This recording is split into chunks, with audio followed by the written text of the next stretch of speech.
Well, it gives me really great pleasure to introduce my colleague, Dr. Michael Yassa. He is currently a professor of neuroscience and chancellor's fellow in the departments, multiple, of neurobiology and behavior, neurology, and psychiatry at the University of California, Irvine. He is also director of the Center for Neurobiology of Learning and Memory. And just to put it in context, I was actually there as a grad student some 35 years ago. I know that kind of dates me, but and it was spectacular. And it's just so wonderful that he is now the director of this center. He is also investigator at the University of California Institute for Memory Impairments and Neurological Disorders, and he's a research professor at the University of Tsukuba in Ibaraki, Japan. Okay, well, as you will see tonight, Dr. Yassa's research focuses on cognitive and brain changes with normative aging as well as disease conditions such as Alzheimer's disease. Dr. Yassa's contribution has been amazing. He's an award-winning teacher, an amazing scholar, a fabulous colleague, and he has way too many accolades and publications for me to list now. So therefore, what I'd like to say is that I think he's one of the most innovative scientists leading the field by developing new cognitive paradigms that use cutting-edge brain imaging technology so that he can develop and test novel pharmacological as well as non-pharmacological cognitive enhancement interventions in the older population. Now, as impressive as this all is, he is also very actively engaged in the development and testing of animal models of aging to enable direct comparisons between human and animal research. And this is really important if we are to understand the cellular mechanisms of any sort of implementation or intervention that we want to come up with to try to intervene with the age-related cognitive decline. And so with that, I just again want to welcome Dr. Yassa, and thank you for being here.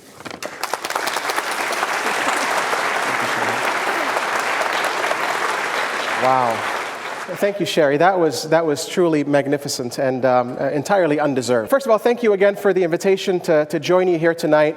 And I know it's kind of getting late in the evening. I'll try to make sure you guys are not falling asleep on me, although part of what I'll talk about is how sleep is really good for you. So hold that thought. Just stay awake till then, and then you can nap.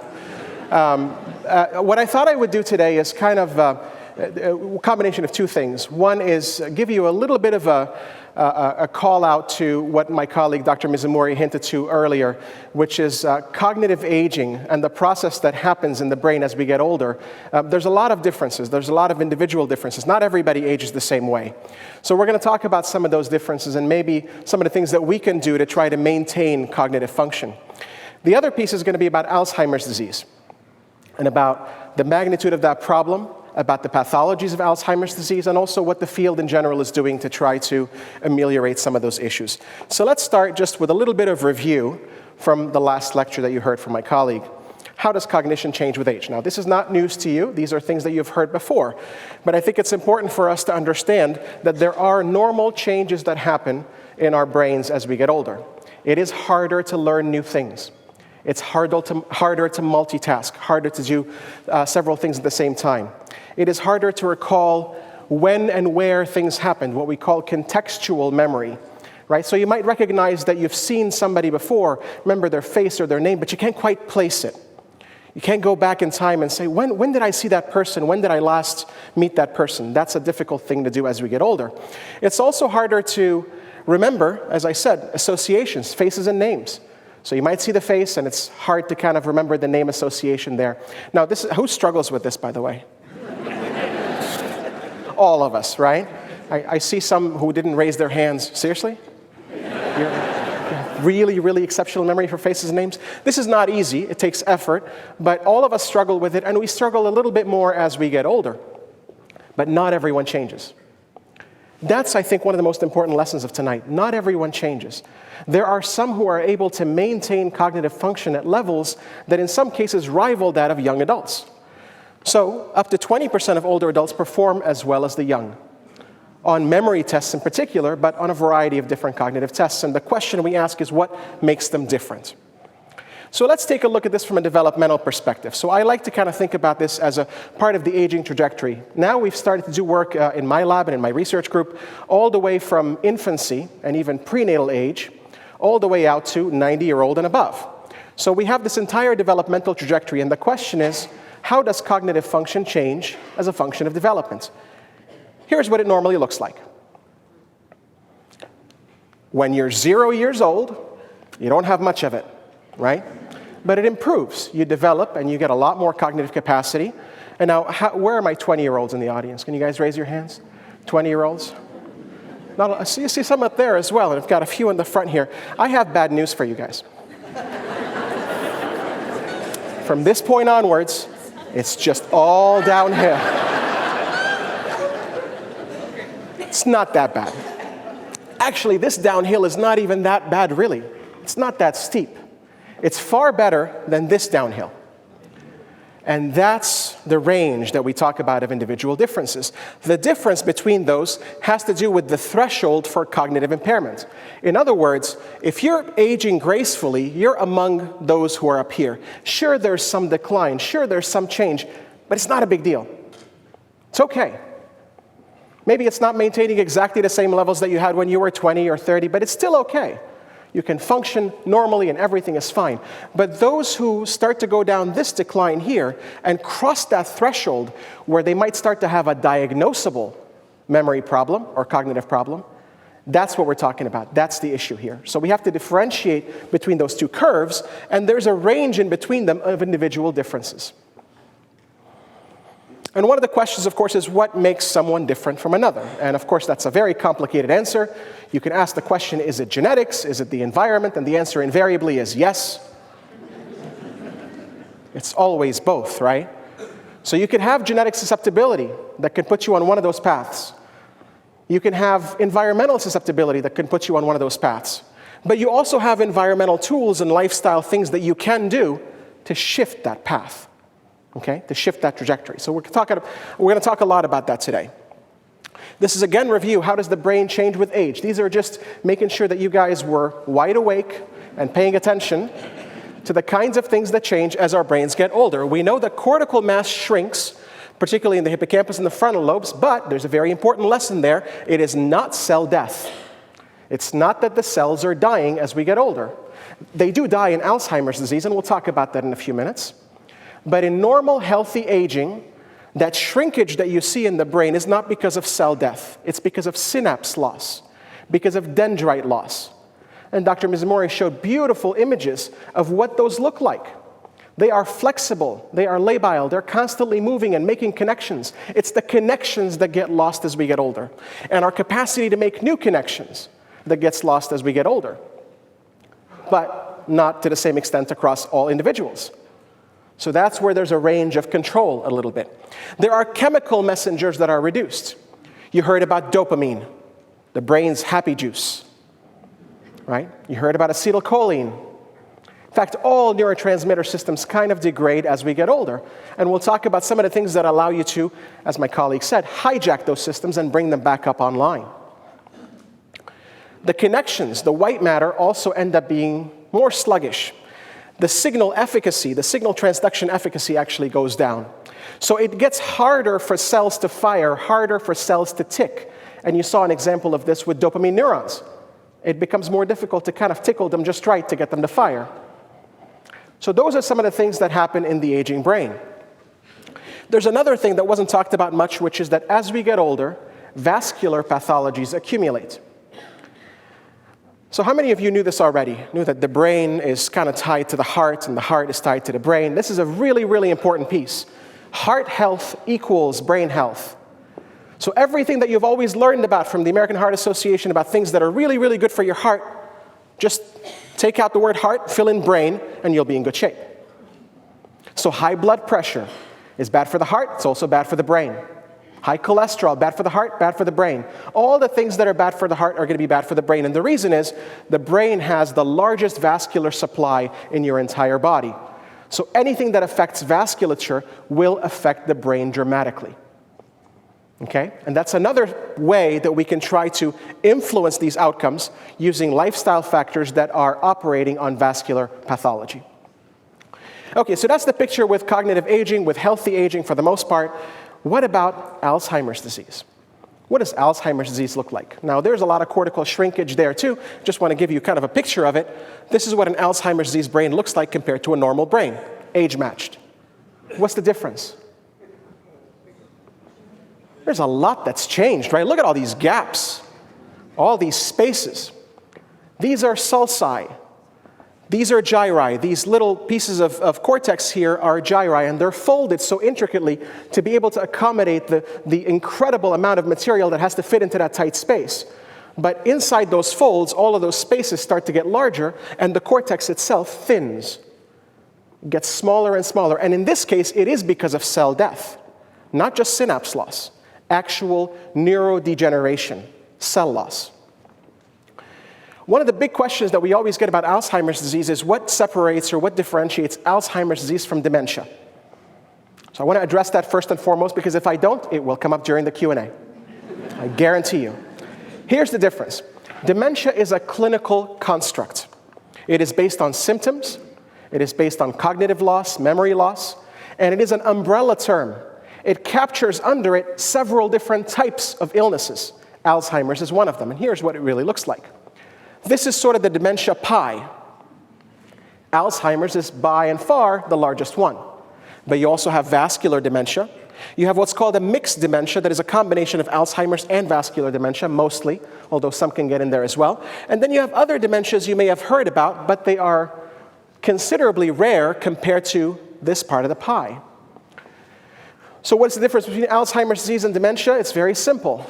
Alzheimer's is a type of dementing illness or a type of dementia. It actually refers to the cause of that dementia. So it is a dementia due to Alzheimer's disease pathology. But the actual diagnosis that happens in the clinic is usually a dementia diagnosis, not Alzheimer's disease. What is the only way to get Alzheimer's diagnosis? You guys are so much more well learned about this than I am. That's exactly right, it's autopsy. Because that's the only thing to date that will tell you whether or not there is Alzheimer's pathology in the brain. Or is it? There's a couple different ways now that we can tell actually while people are alive, which I think you would agree would be helpful. You might want to know while people are actually alive.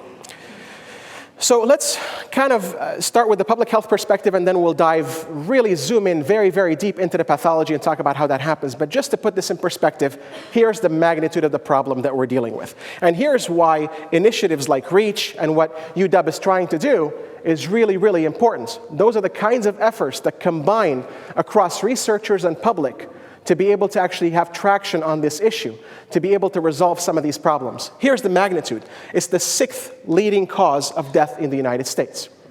Currently, it's 5.7 million Americans. By 2050, this number is projected to rise to 14 million, provided that we have no treatment or cure. And to this point, we have no treatment or cure. So this is a massive, massive problem. And here's the really sad statistic in all of this. It is one of many causes of death, leading cause of death in the United States. But across the board, all of those causes of death have declined over the past decade, except Alzheimer's disease.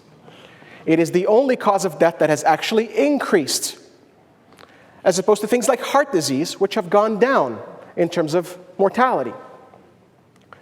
Not only is it a big problem, I would argue it is the biggest problem that our society is facing today. So that's the magnitude of what we're trying to deal with. So now let's try to understand it better and figure out where we are in terms of trying to solve this problem. I like to show this as an example of how to understand the progression of Alzheimer's disease.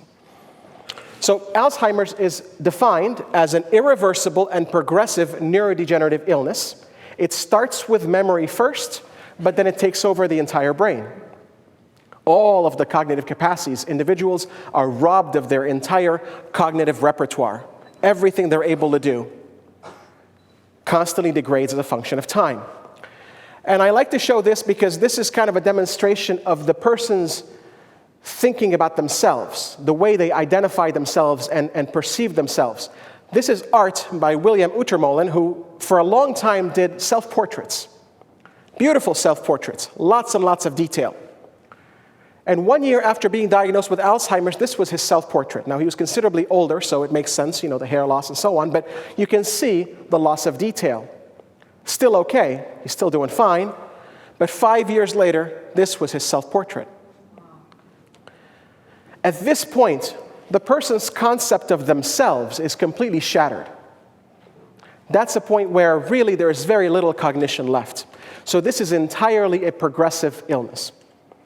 And it has a cognitive profile that is unique and identifiable. So compared to the other dementias, Alzheimer's disease is the one that starts with memory first. It is defined almost entirely as a memory disorder first, everything else second. So the cognitive profile has early changes in episodic memory.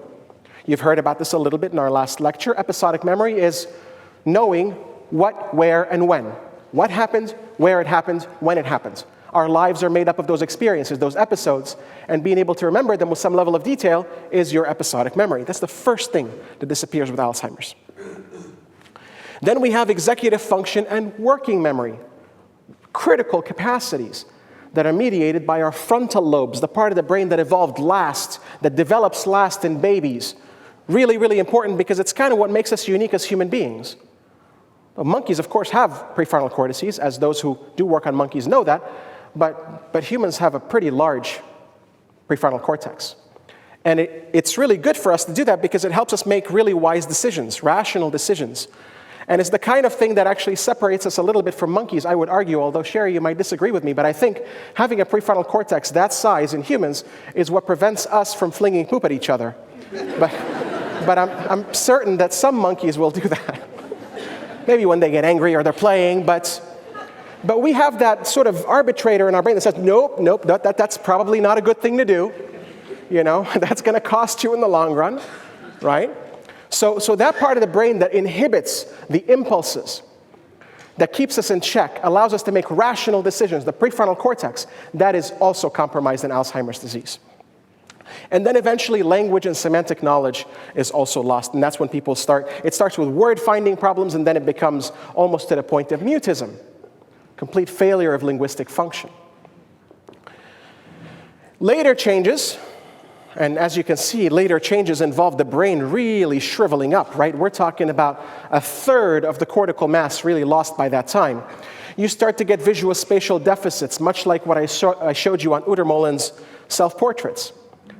So even just being able to perceive the reality around you becomes difficult. If I show somebody a very, very simple drawing of two intersecting geometric figures and ask them to reproduce it, they can't do that. Right? That's the grave difficulty they have at that point in time, a visual spatial deficit. And then decline, of course, across all cognitive domains. So that is more of the end stage of the disease in terms of the cognitive facets of it. But if we go back to the early parts, episodic memory, one really important question, again, that we get a lot is, how do we know whether this is normal, healthy, age-related memory loss, or whether it's something that is worrisome and maybe should be checked out? Maybe it's an early sign of Alzheimer's disease. How many of you have thought about that question? I think about it all the time. I want to know, right? Everybody wants to know. We need to be able to drive a wedge between those two and say, this is normal, this is perfectly okay, and this maybe there's a problem there, you got to get it checked out. So here's kind of a handy-dandy little way to be able to figure this out. And these are just some examples, right? Symptoms of Alzheimer's disease would include forgetting whole experiences, forgetting that the whole experience happened. Going out to watch a movie, hanging out with friends, the whole thing just disappears. But forgetting just parts of it, details of that movie, characters, specific pieces of the conversation, that's perfectly normal. We do that all the time. Our memories are not perfect, right? We could be given another set of lectures here about how fallible memory is. It's not a picture, it's not a videotape, it's actually like a really crummy record of the past, right? Just enough to be able to get you by. But it gets much, much worse in Alzheimer's disease. If the person remembers it later on, that's a good sign. So if they forget, but later on they say, oh, I remember, that's a really, really good sign. Because that means they were distracted, they failed at retrieval because the cue was missing, or it just wasn't an effective retrieval strategy, but eventually they remember it. But someone with Alzheimer's may not be able to do so. And then there are other cognitive kinds of things. So being able to use notes as reminders, generally very difficult to do that if you have Alzheimer's disease. And then, of course, as things progress, the person is able to still care for themselves, but someone with Alzheimer's is unable to care for themselves. So these are some of the earlier changes, but eventually it gets to very obvious kinds of changes. But this is not binary. These are extremes. There's a lot in between. In fact, it doesn't happen overnight also. We know that there's a progression. And the other question that's really important is, when along that progression is someone diagnosable? Do they have clinically meaningful symptoms? So we talk about this entity called MCI, or mild cognitive impairment. It's essentially a mild form of early dementia. And it's characterized, at least the amnestic subtype, which is the type I want to talk about today, it's characterized by memory loss. And it's memory loss that should be worrisome, because it is above and beyond the kind of memory loss that you would normally get with aging. It's the kind of memory loss that tells you, maybe you're not on this path here, you're kind of going down this path. And then it gets steeper and steeper as you go down the dementia kind of continuum there. And you've got the different levels: mild, moderate, moderately severe, and then, of course, severe. So let's focus on this a little bit and ask the question, what kinds of things can we actually see in patients that might tell us where they are on that trajectory? And if we start just with the beginnings of MCI, it really is memory loss, first and foremost. And you've already heard how important the hippocampus is for memory. Well, the hippocampus tends to be, and the hippocampus and the entorhinal cortex, the pieces that it's connected to, that tends to be the first set of regions in the brain that deteriorate in Alzheimer's disease. Incredibly vulnerable system. And that is why memory loss is first and foremost, because the memory bits of the brain are the ones that are deteriorating first and foremost. And then, once the person goes down the path to Alzheimer's disease, you have mild, moderate, severe. But in the mild phase, now there's reading problems, object recognition problems, spatial navigation problems. That's when pathology has spread to other parts of the brain, like the parietal cortex, that might manage some of these functions, like being able to navigate around space or read, and so on. Then in the moderate phase, you start to get a lot more of the frontal lobe change. That's when you see personality change. That's when the person starts to really not seem like themselves anymore. It's not just forgetfulness anymore. They might have real personality change, that they might seem different. They might seem rude or crass or inappropriate, right? They might have anger outbursts. And then eventually, during severe Alzheimer's disease, now we've got widespread brain atrophy where all cognitive capacity is compromised.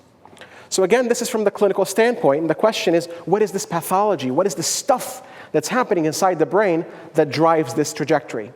So now we're going to take that zoom lens and go deep inside the brain. You guys doing okay so far? Yeah. Okay. You've seen some of this before: neurons, special cells. What makes them very different from every other cell in the body is that they can talk to each other. Now think about that for a second. These cells thrive by communicating with one another. That is their MO. That is what they're there to do, to communicate and form networks that represent the vast amount of information that we have to learn constantly. If we mess with its ability to do that, that cell, for all intents and purposes, is useless. And it starts to become useless and starts to essentially go through a cascade of neurodegeneration. So let's think about this for a second. The brain, although this number is a little bit of an exaggeration, it's probably closer to 80 billion neurons, but let's just say, for the sake of argument, close to 100 billion. More than a quadrillion synapses. The numbers are mind-boggling when you think about it. It's mostly connections. The brain is mostly connections, mostly synapses and dendrites and connections. To stay healthy, neurons have to communicate. And to be able to communicate effectively, they have to be able to metabolize and repair themselves. Just like any other cell in the body, they have to metabolize and repair themselves when they're injured. These cells inside here are little factories. They're constantly making things, making protein that goes all the way down this axon and then uses this neurotransmitter to be able to communicate with the next cell, and so on and so on. If you mess with its ability to do that, that cell is non-functional and essentially becomes as good as dead. Now, Alzheimer's disease messes with its ability to do all of these things. Prevents its communication, prevents its metabolism, and prevents its repair. Now, metabolism is a key one. They have to be able to clear out the junk. All of these cells are constantly producing junk. Think about Seattle recycles quite a bit. I noticed that today. You guys are really, really good at that. Now, imagine if you're putting stuff in the trash or recycling and it doesn't get picked up for weeks. It just sits there. Now, you guys are very conscientious. You probably take it to the dumpster, right? But if cells can't do that, it's just sitting there, what happens? It crowds everything. It prevents traffic from flowing back and forth. The cell starts to collapse upon itself because it's essentially packed with junk that it can't clear. The pathology that we're talking about can be considered that type of junk. And here's one I'm going to kind of foreshadow a little bit. Turns out that you clear out some of that junk when you sleep, so don't fall asleep now. Just hold for it. We'll get to it. Two pathologies I want to talk about. The first one is amyloid plaque. And amyloid plaque has this interesting appearance of clumps. That's why they're called plaques. And you've heard about this before. You've heard about plaques and tangles, right? Well, plaques are made up of amyloid protein. That protein normally is perfectly fine to have. It's healthy. It has a lot of good functions in the brain. But if it is mismanaged and cut in the wrong place, it starts to create a different form of that protein that is pathological, that is sticky, and starts to clump up like this. And that can cause toxicity to the cells that are around it. That is the plaque problem in Alzheimer's disease. How does this happen? Well, normally, you have a very, very healthy situation. This is a cell membrane, and you have this amyloid protein which is kind of stuck in the cell membrane. So it's stuck at the interface of that cell and the space around it. And then you have enzymes. These are proteins whose job is to go around chomping things, right? They chop up protein into different bits. If one of these enzymes, the one that's called beta secretase, if beta secretase is in very, very high amounts, it cuts this protein called amyloid in the wrong place. And when it does that, the little thing that it cuts off is pathological. It's sticky. It creates these oligomers, which create fibrils, which create plaque. You don't need to remember any of this. Just remember plaque. And that's what it looks like actually on a stain, right? It's this very, very unique appearance between the cells. They look like clumps of protein that are just sitting there. And they can be toxic to the cells around them, and they can also initiate a cascade that is pathological down the line. Now, there's another pathology that's also really important, and you've heard about it also, tangles. That's a different kind of pathology. Again, zooming in on the cell, you see the cell body here. One of the things you may or may not know is that as this cell tries to communicate using its axon, its long arm that connects to the next cell, it has to be able to get cargo, shuttle cargo, all the way from the cell body over here, all the way down this axon. That doesn't happen magically. It just doesn't flow. You have pathways that guide that flow. You have highways that guide that flow called microtubules. These are long tubular structures, and these proteins travel along those microtubules. That's the normal healthy condition in the brain. And these microtubules are held up by a protein called tau. That's what you see here. These are little molecules called tau. They stabilize the microtubule and keep it nice and steady. It's kind of like a bridge being held up by whatever suspends bridges. I don't even know the language. It's whatever holds up bridges, right? But it's very, very important to keep that bridge going. Now, what happens if you were to get rid of that suspension? If you were to destabilize these tau molecules, they fall apart, the whole microtubule falls apart, and all of a sudden, the cell gets clogged up with all of the stuff that it's making here because it cannot shuttle it all the way down to the end where it can communicate with the next cell. Isn't that something?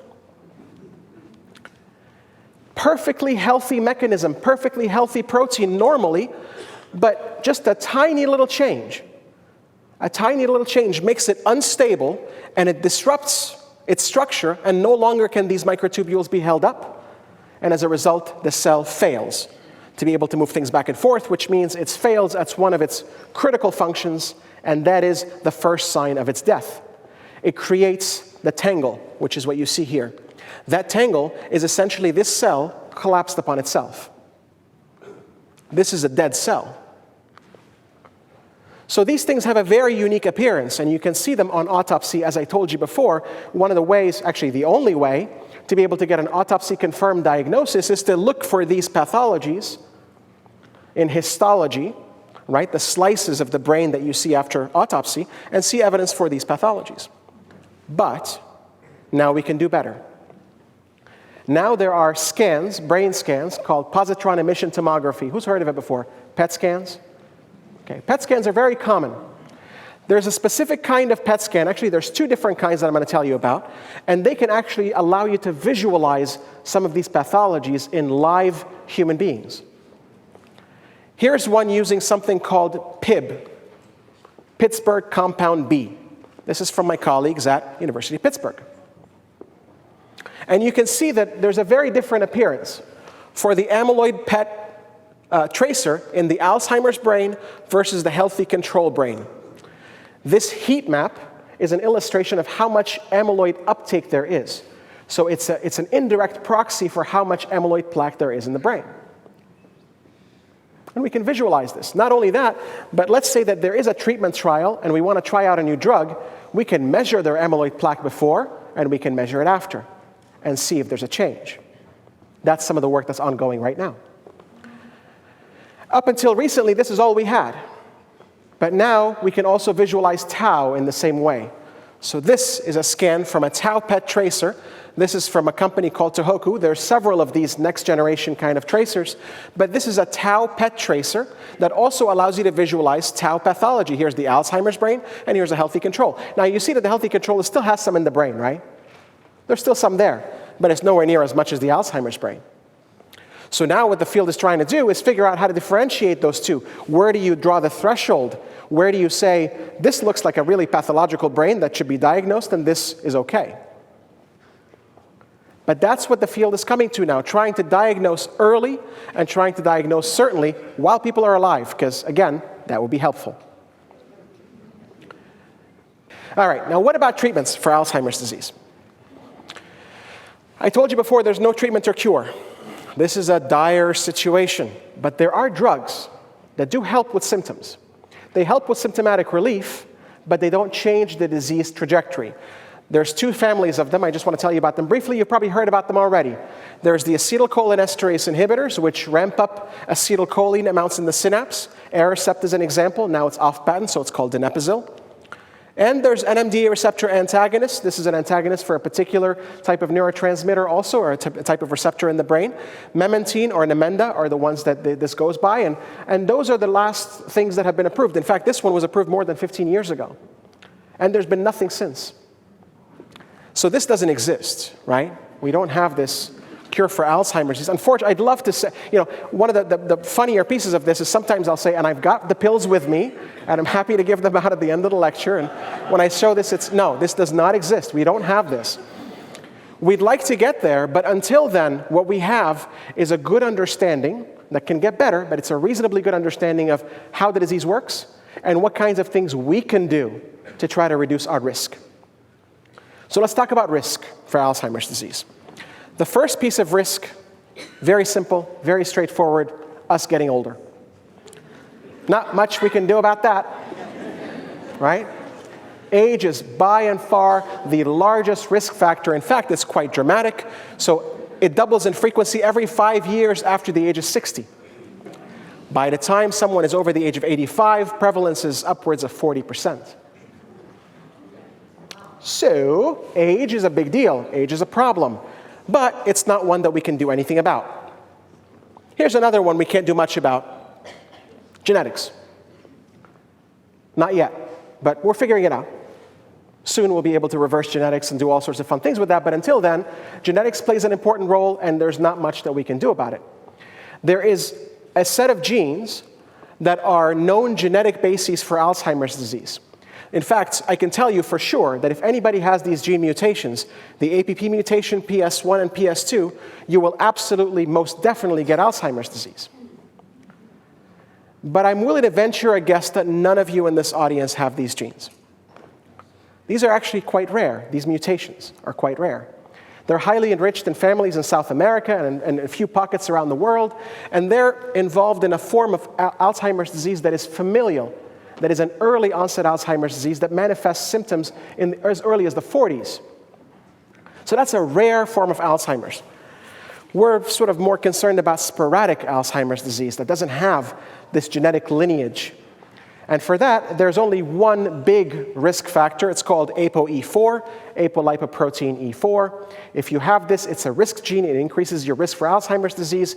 And I know that many have done 23andMe and are able to look at this and see whether they're ApoE4 positive or negative. And I can tell you, whether you're positive or negative doesn't mean much, because it is likely that if you have it, there's a good possibility you're not going to get Alzheimer's disease also. And if you don't have it, there's still a reasonable likelihood you will get Alzheimer's disease. It's a risk factor. It's not deterministic. It just increases risk ever so slightly. But here are the things that I do want to tell you can do something about. Remember, age, genetics, can't do much about. What can we do something about?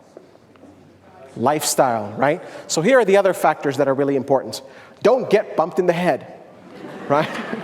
Head trauma, okay? So boxers, wrestlers, football players, they're all at risk because of head trauma, because of concussive injury.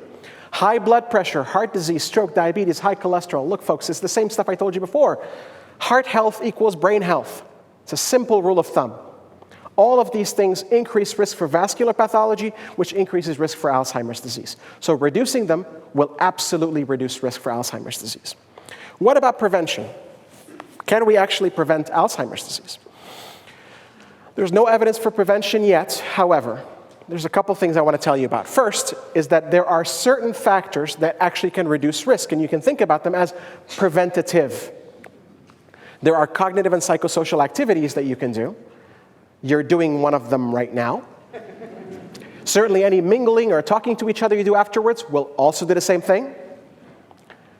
But there's also a prevention trial, and actually this is one of several now that are ongoing, that are trying to figure out if in those who don't have memory symptoms just yet, but have brains packed full of amyloid pathology, can we do something to that amyloid to prevent them from going down the path to Alzheimer's? This is called a secondary prevention trial. Primary prevention will be vaccinating when they're kids, right? This is secondary prevention. This is ongoing right now. We don't have results from it yet. Actually, the baseline scans and assessments just finished. So it'll still be a number of years before we have results that we can talk about. But it is a promising type of trial to see if we can actually try to prevent something like Alzheimer's disease by rescuing the pathology early on. So this is targeting, again, older adults with biomarkers for Alzheimer's disease. So not Alzheimer's symptoms per se, no real symptoms, but just evidence of amyloid pathology using that PET scan I showed you earlier. So if this works, it'll be fantastic. But there's a good possibility it won't. Because there's always a possibility that things won't work. And there's a lot of things that have been tried in Alzheimer's disease that have failed. And the argument has always been, we're intervening too late. This is the ultimate test of that hypothesis. This is pretty friggin' early. It's before they have any memory symptoms. So if this works, I'll be ecstatic. But if it doesn't, we have to go back to the drawing board. We have to really go back and think, is it really amyloid that's a problem, or there are other things that we need to do? So until then, again, we want to figure out what kinds of things we can do for ourselves. So a big question that we get asked is, what about supplements? Can I take some stuff that helps me bust that amyloid in the brain, reduce inflammation, and do all sorts of fun things to my brain to kind of maintain my cognitive function? So let's talk about supplementation. Who takes supplements? Don't be scared. Don't be shy. I take them. Right? A lot of people take supplements. And here's the question. There's a few of these that are actually really, really good for health, right? So antioxidants, for example, are fantastic. There's foods that are rich in antioxidants. You can see that antioxidants are highly enriched in things like purple grape, acai berries, wine, pomegranate, passion fruit, wine, mulberry, blueberry, kiwi, wine and cranberry, and apricot, and bottles of wine. So that's healthy stuff, right? This is like fruits and vegetables. All these things are really, really good for you. They're really good because antioxidants are really helpful to reduce inflammation. We've known that for a while. The question is, can you go on a diet of this stuff and reduce your risk for Alzheimer's? And there's not great evidence for that yet. So while it is healthy, the burden of proof for being able to prevent Alzheimer's is quite high. That bar is really, really high. Tough to get across that. So antioxidants will not do it. What about vitamin E? Anybody take vitamin E supplements? Yep, nope. It's not going to help. What about coenzyme Q10? CoQ10. Anybody take CoQ10? Yeah, it's good stuff, right? Not for the brain. Vitamin B12. Now, this is all based on clinical trials. And by the way, if you're interested, you should all go to clinicaltrials.gov, because this is the very large repository of all the clinical trials that have been done on these things, not just Alzheimer's, but pretty much every disorder. This is maintained by the National Institutes of Health and the FDA. All these clinical trials are registered there, and you can see their outcomes. You can actually see their data and be critical of their data. Vitamin B12, another failure. Coconut oil, what about that one? Come on, it's the last one on the list. Yeah, nope. Sorry. It doesn't mean it's not healthy stuff. I'm sure it's great for you, but oh my goodness, okay. 5 minutes left. All right, I have an idea. What about resveratrol? Anybody heard of resveratrol? So resveratrol is highly enriched in what? Yeah, skins and seeds of red grapes, right? That's the stuff that wine is made of, red wine at least is made of. And there's some evidence in animal models that it clears amyloid beta peptides. That's great, animal models at least. Those who like red wine, let me hear you, red wine? Yeah, there we go. I know I'm not alone in this. So far, one trial suggests that it can be used in Alzheimer's patients to slow down decline. That's really, really exciting. So I show this, and I get the immediate question of, how much wine? It's a good question to ask, right? And I could tell you that, the Pinot Noir, for example, will have like 5 milligrams per bottle. The Beaujolais will have a 3.55 milligrams per bottle. The compound that was used in the clinical trial was about 1,000 milligrams a day. So you could get it from wine, but you'd have to be drinking your body weight in wine. So I think a form that is actually, a powder form in a pill probably will be the right way to do this, as opposed to just thinking, it's going to be my red wine, okay? So down the line, we'll have better results on this. There's more clinical trials that are ongoing that'll have better results. These are just early data, but there's some exciting possibilities there. What about curcumin? Anybody know about curcumin? Yeah, highly enriched in turmeric. This is really healthy stuff, right? That also shows some promise. That's pretty cool. It reduces damage from oxidative stress and also lowers beta amyloid protein and enhances cognition in animal models. A lot of these things, again, animal data, and the question is, can we see the same in humans? And those clinical trials are now ongoing. There is recent evidence that it will clear amyloid and tau pathology in humans and enhance memory. This is using those PET scans that I showed you. That's pretty exciting. It's a small sample, it's still very early, but something to look out for. Again, clinicaltrials.gov, that's going to be your best friend to figure out what is the latest and greatest on these data. We need many, many more trials looking at things like curcumin, for example. What about the Mediterranean diet?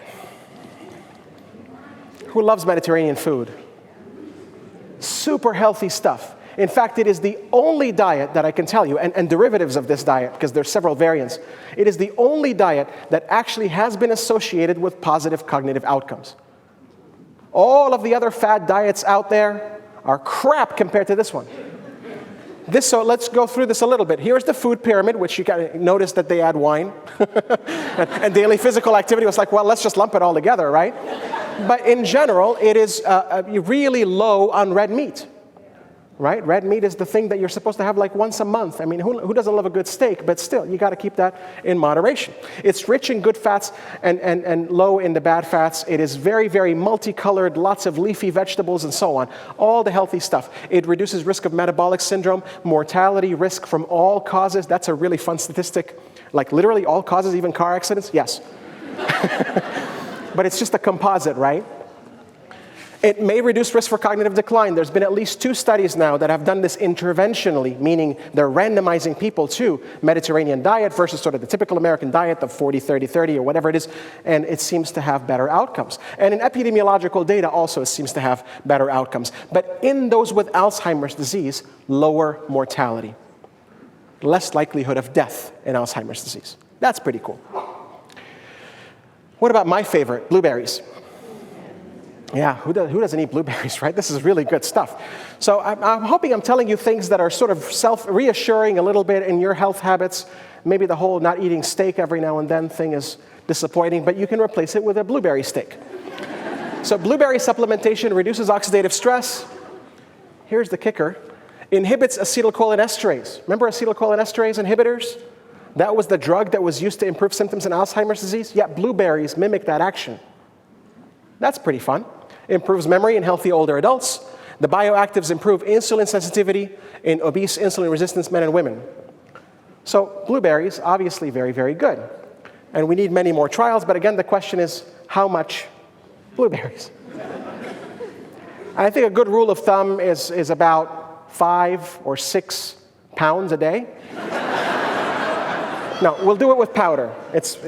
There's powder supplements with this as well, so that's also coming down the pipe. So I'm going to skip over a couple of things related to hyperglycemia and diabetes, just because there is this notion that there's insulin resistance. I'm just going to capture it very quickly. There's insulin resistance that can also increase risk for Alzheimer's disease. So the notion that diabetes is a risk factor has also been talked about, and we still need many, many more trials. There's at least one trial going on right now to try to use insulin to actually reduce risk for Alzheimer's. Jury is still out, but it's a very interesting hypothesis. I want to tell you about my favorite. Who drinks coffee? Good job. So caffeine seems to be, in some ways, a little bit of a magical elixir. So let me tell you what we know. So this is one, we actually have done work on this in my lab. We've shown that it improves long-term memory in young adults and older adults.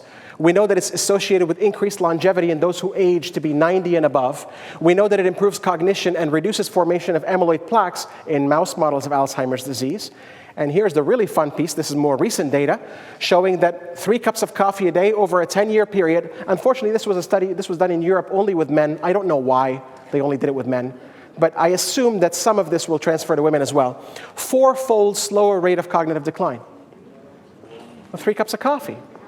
I mean, that's, and keep in mind, if you're not a coffee drinker, you're probably not a coffee drinker for a reason. I am not telling you to start drinking coffee, right? I know people that if they have 1 cup of coffee, they'll be jumping off the walls. Don't do that, right? If you're sensitive to it, it's not a good idea. That's perfectly fine. But it also reduces tau deposits and inflammatory and oxidative markers and enhanced spatial memory. This is all really, really exciting stuff. I told you about caffeine. Caffeine is really good, right? But not close to bedtime because you need to sleep. And here's the reason. This is work by my colleagues at Johns Hopkins. This is from Adam Spira. This was published in JAMA Neurology in 2013, showing that there's a link between sleep disruption and Alzheimer's disease. Remember the PET scan I told you about that can image amyloid in the brain? He did that in those who slept less than 6 hours a night and those who slept longer than that. And here's what he sees. These are the guys that slept less than 6 hours a night. These are the guys that slept, and guys and gals that slept more than 7 hours. What do you see? Very different picture, right? By the way, the more red here, that's the more uptake, that's the more amyloid plaque that's in the brain.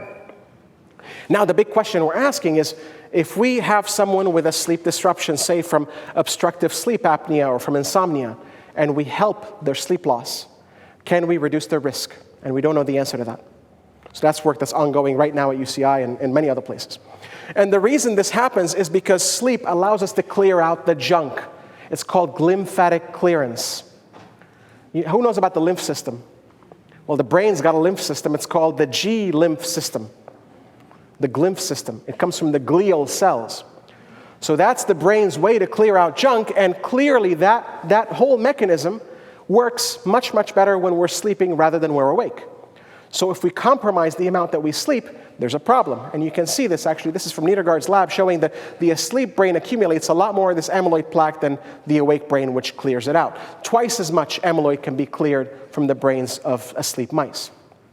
So what can we do to enhance the quality of our sleep, knowing that as we get older, sleep kind of gets crappy, right? It's harder to fall asleep, harder to stay asleep, a lot of sleep fragmentation. So here's some hints to try to kind of keep that at bay. A regular schedule is very, very helpful. Every day, same time, same place, maybe.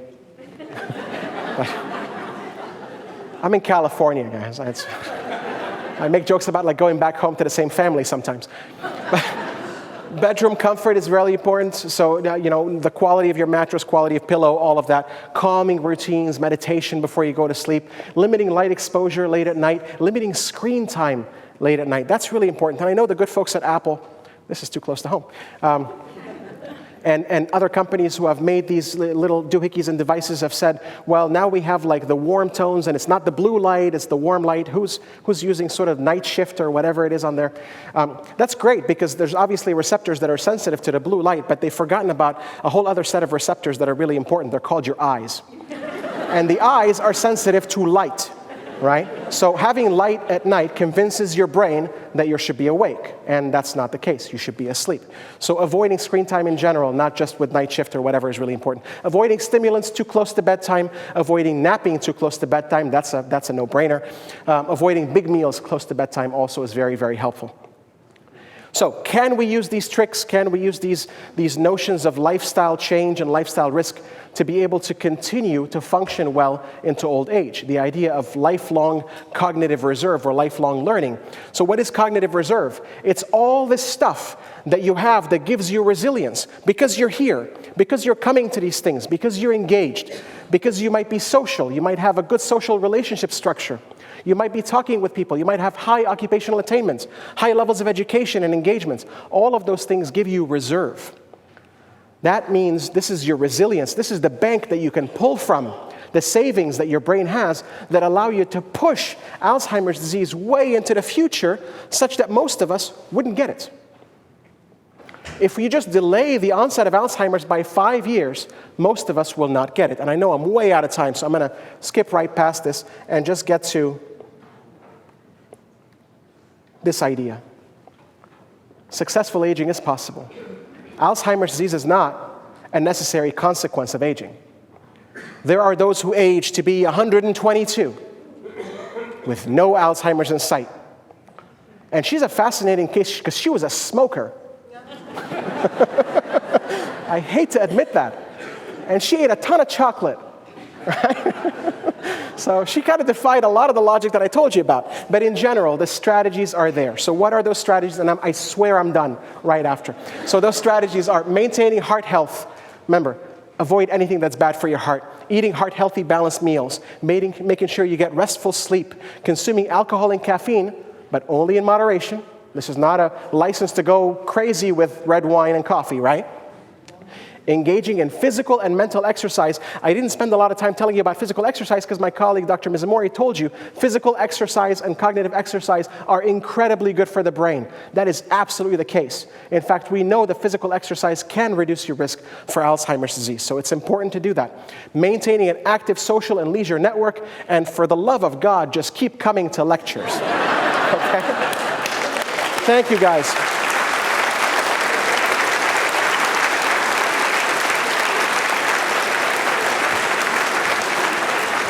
Thank you all so much.